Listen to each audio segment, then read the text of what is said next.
सोचो, एक court room बिल्कुल खामोश है। जज फैसला सुनाने वाला है और एक आदमी जिसके हाथ कभी बॉम्ब बना चुके थे, जिसके नाम से ब्रिटिश हुकूमत कांपती थी, आज वो बिल्कुल चुप खड़ा है। ना कोई सपोर्ट, ना कोई फेम, सिर्फ एक सवाल, क्या आजादी के असली हीरोज हमेशा भूल दिए जाते हैं? ये कहानी है बटुकेश्वर दत्त की, the man behind the assembly bomb, जिसका नाम हिस्ट्री के कोने में दबा दिया गया। इंडिया की फ्रीडम स्ट्रगल की बात होती है तो तुरंत याद आते हैं भगत सिंह, सुखदेव थापर और राजगुरु। लेकिन एक नाम जो हमेशा उनके साथ था, बटुकेश्वर दत्त। एक ऐसा रेवोल्यूशनरी जिन्होंने सिर्फ बॉम्ब नहीं फेंका, बल्कि अपनी पूरी जिंदगी देश के लिए दांव पर लगा दी। फिर भी वो हिस्ट्री में कहीं खो गए। क्यों? 1920s का इंडिया, ब्रिटिश राज का अंधेरा, लोगों के पास ना राइट्स थे ना आवाज, जो बोलता था उसे दबा दिया जाता था।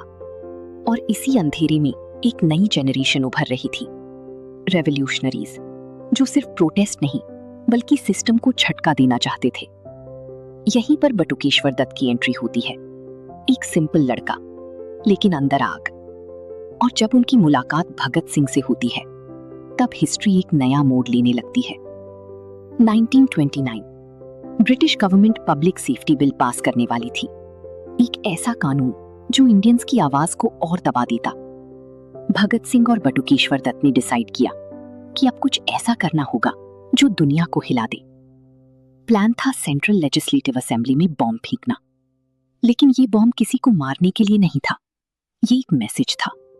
इनकलाब जिंदाबाद। 8 अप्रैल 1929 असेंबली चल रही थी, सब नॉर्मल, और फिर एक जोर का एक्सप्लोशन, धुआं, अफरा तफरी, लोग भागने लगे, ब्रिटिश ऑफिसर्स शॉक में। और उस धुआं के बीच 2 लोग खड़े थे, भगत सिंह और बटुकेश्वर दत्त। सबसे शॉकिंग बात, वो भागे नहीं बल्कि खुद अरेस्ट होने का वेट किया, क्योंकि उनका गोल मर्डर नहीं बल्कि आवाज उठाना था। कोर्ट रूम में ट्रायल चलता है, भगत सिंह हेडलाइंस बन जाते हैं, उन्हें हीरो बना दिया जाता है। लेकिन बटुकेश्वर दत्त, उन्हें मिलती है लाइफ इम्प्रिजनमेंट और भेज दिया जाता है सेल्यूलर जेल, एक ऐसी जगह जहां सिर्फ दर्द था, टॉर्चर था, तन्हाई थी, और सबसे बड़ा दर्द, भूल जाना। भगत सिंह को 1931 में फांसी हो गई और वो अमर हो गए, लेकिन बटुकेश्वर दत्त जिंदा रहे और धीरे धीरे कहानी से गायब हो गए।